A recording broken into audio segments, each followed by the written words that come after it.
Well, tonight, the Charlotte housing market is as tight as it ever has been, and out-of-state investors are creating an even more competitive atmosphere. Yeah, and Fox 46 chief business correspondent Taylor Young explains how these investors are flying under the radar and the long-term impact that they're having.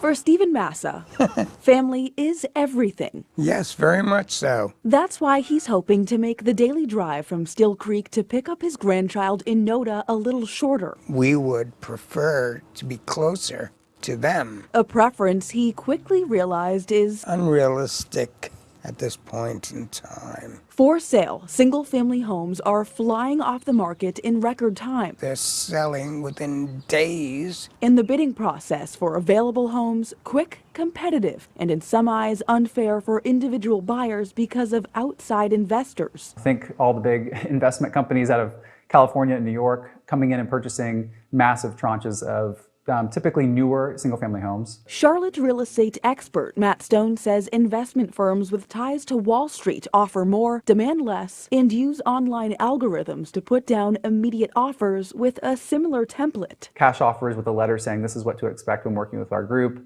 An as-is purchase, we're not going to ask for anything, we're not going to see the home. Our agent will do a walkthrough the day before closing to make sure it's still standing, and beyond that, proceed to closing. It's a trend that's not just happening in the Queen City. Investor purchases across the U.S. have increased by more than 100% since last year. But a nationwide investor report shows the Charlotte market is a prime target. In April, investors with names that include these variations purchased a record-setting 683 properties. Entire neighborhoods are really being turned over largely by renters. Unlike previous years, the majority of these properties are not going back on the market for sale. They're collateralizing them, renting them out, and putting property management companies in place. When properties in neighborhoods like Still Creek go up for sale, homeowners tell me they're getting up to 45 offers in just days. Half of them are coming from LLCs, which are offering 20% more than asking price.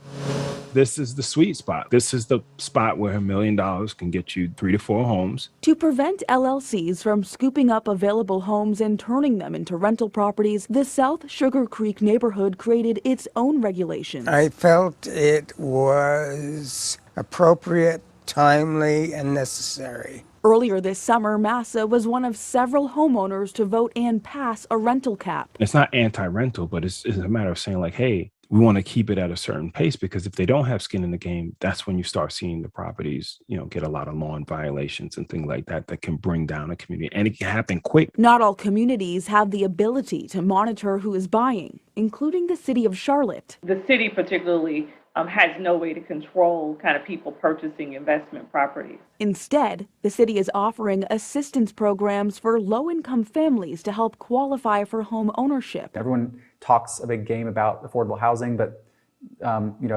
entire communities are being built on an affordable basis and then purchased by New York Investment Bank. I don't know what that did to solve the problem or even help.